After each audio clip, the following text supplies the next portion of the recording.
डर तो लगता है। डर लगता है टूट जाएगा, पुल धंस जाएगा तो फिर जनता को ना दिक्कत होगा। सही है कि अभी से ही पुल टूटने लगा है और भविष्य में क्या होता है वो तो दिखना पड़ेगा। काम अच्छे ढंग से नहीं होता है।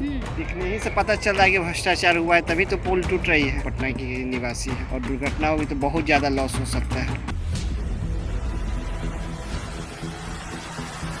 भागलपुर के सुल्तानगंज में आपने देखा होगा कि किस तरीके से एक पिलर से दूसरे पिलर तक का पुल जो है वो हवा में उड़ गया और जो वो स्ट्रक्चर बना हुआ था, सुपर स्ट्रक्चर, वो ध्वस्त हो गया। सिर्फ वही कंडीशन, सेम वही कंडीशन जो है वो जेपी गंगा पथ का दिख रहा है। इस तरीके का पुल का निर्माण जो किया गया है, किस पुल में कौन से मटेरियल यूज किए गए हैं, किस तरीके से इस पुल का निर्माण किया है, कितना भ्रष्टाचार इसमें हुआ है, ये साफ तौर पे इसके स्ट्रक्चर से पता चल रहा है। सीमेंट और बालू जो लगे हुए थे, गिट्टी लगे हुए थे, वो झड़ चुके हैं और सिर्फ उसमें किस तरीके के रड का इस्तेमाल किया गया है वो भी आपको साफ तौर पे दिख रहा है।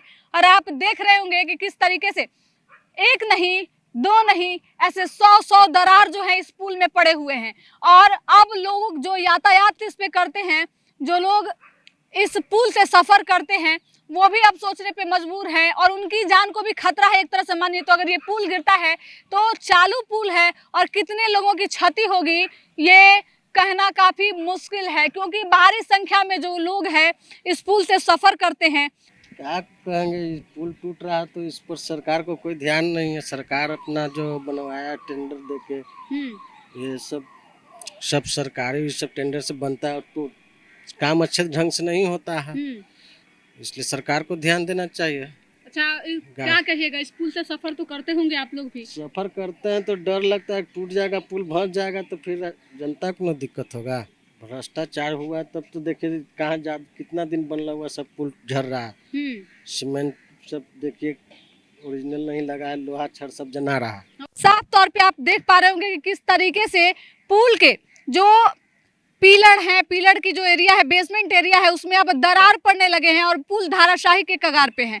आप इस यहाँ पे साफ तौर पे देख पा रहे हैं कि किस तरीके से पुल में जो है उसका सीमेंट बालू जो है अभी से गिरने लगा है, छड़ आपको दिख रहा है। वही बेसमेंट में भी देखिए कितने बड़े बड़े दरार हैं। बिहार के मुख्यमंत्री हर किसी छोटे बड़े कार्यक्रम में अपनी उपलब्धियों को गिनाने के दरमियान इसको महत्वपूर्ण तरीके से रखते हैं और साफ तौर पे कहते हैं कि ड्रीम प्रोजेक्ट हमने जो बनाया है पटना वासियों के लिए ये जो है वो सौगात है। लोगों की यातायात जो है वो काफी आसान हुई है, आसानी से लोग जो है अपने निर्धारित स्थल से निर्गत स्थल तक जा सकते हैं। इस पुल की एक और विशेषता है कि ये पुल जो है पटना में गायघाट से लेकर और दीघा तक के सफर को आसान किया है। जहां एक तरफ जाम की समस्या से लोग जूझते थे तो वहीं अब जो है इस पुल के बन जाने से लोगों की यातायात में काफी सुविधा मिली है। लेकिन इस तरीके का पुल का निर्माण जो किया गया है, कि इस पुल में कौन से मटेरियल यूज किए गए हैं, किस तरीके से इस पुल का निर्माण किया है, कितना भ्रष्टाचार इसमें हुआ है, ये साफ तौर पे इसके स्ट्रक्चर से पता चल रहा है। चलिए देखिए हम आपको दिखाते हैं, इधर दूसरे तरफ भी और भी पिलर हैं। आप देखिए यहाँ भी जो पुल आपको सामने में दिख रहा है, उस पुल में भी किस तरीके से दरार पड़े हुए हैं। सभी पुल के बेसमेंट में जो है वो दरार पड़ने शुरू हो गए हैं और इस पे किसी का भी ध्यान नहीं है। पुल तो बन जाता है, बिहार में आमतौर पे देखा जाता है, आए दिन कहीं ना कहीं ऐसी पुल जो है वो गिरते हुई दिखती है, धाराशायी हो जाती है और मुख्यमंत्री का ड्रीम प्रोजेक्ट भी उसी कगार पे है। हो सकता है जिस तरीके से इसमें दरार पड़ने शुरू हो गए हैं और जिस तरीके से इस पुल की स्थिति अभी बनी हुई है, जल्द ही ये पुल धाराशायी हो सकता है और मुख्यमंत्री की ड्रीम प्रोजेक्ट की जो है वो किरकिरी भी खूब होगी। ऐसा अगर पुल में किसी भी प्रकार की क्षति देखी जाती है तो कुछ लोग हैं जिनसे हम बात करने का प्रयास करेंगे, देखेंगे कि मुख्यमंत्री का ये ड्रीम प्रोजेक्ट कहाँ तक, क्या कहिएगा। मुख्यमंत्री का ये प्रोजेक्ट था, पुल बना हुआ है, पुल में इतना बड़ा बड़ा दरार दिख रहा है, सीमेंट बालू अभी से दिखने लगे। ये तो बात सही है कि अभी से ही पुल टूटने लगा है और भविष्य में क्या होता है वो तो दिखना पड़ेगा। लगभग तो दिखने ही से पता चल रहा है कि भ्रष्टाचार हुआ है, तभी तो पुल टूट रही है। भागलपुर इस पुल से सफर करने में डर लगता है? यस डर लगता है कि कभी भी गिर सकता है पुल, कभी भी गिर सकता है पुल। देखिए एक और है जिनसे हम बात करेंगे, क्या कहिएगा। देखिए आपके सामने में पुल दिख रहा है, किस तरीके से पिलर में जो है और बेसमेंट में जो है वो दरार पड़ा हुआ है, बालू सीमेंट गिर रहा है। हाँ बात तो सही है। हाँ, तो क्या कहिएगा इस पे?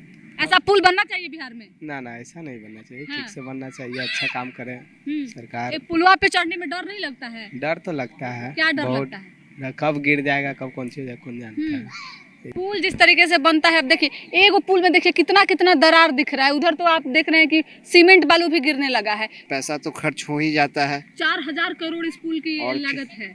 फिर ये कितना साल टिक पाता है वो तो देखना ही पड़ेगा। हम लोग भी तो यही हैं, पटना की निवासी है। हाँ, हाँ। हम लोग हमेशा आते रहते हैं यहाँ पर, और तो और दुर्घटना होगी तो बहुत ज़्यादा लॉस हो सकता है। तो देखिए किस तरीके से लोग जो हैं कह रहे हैं कि अगर दुर्घटना होती है, ये पुल जो है वो क्षतिग्रस्त होता है तो भारी संख्या में क्षति होगी, क्योंकि काफ़ी लोग जो हैं इस पुल से सफ़र करते हैं। इस पुल से दीघा से और गायघाट का जो सफ़र है बहुत लोग तय करते हैं। अगर पुल धाराशायी होता है तो भारी नुकसान हो सकता है, जान माल की जो है वो क्षति हो सकती है। जिस तरीके से पुल का निर्माण बिहार में होते रहा है, जिस तरीके से पुल पुलिया बनते हैं और काफ़ी कम समय में धाराशायी हो जाते हैं, कौन है इसके जिम्मेदार, सोचने वाली बात होगी। इस पुल के निर्माण की अगर हम बात करें तो house and urban development corporation और बिहार सरकार की संयुक्ता के साथ ये पुल जो है वो बनी हुई है। अब देखने वाली बात होगी कि इस पुल में कितना भ्रष्टाचार हुआ। ये पुल अब तो साफ तौर पे आपको दिखा रहा है जिस तरीके से इसमें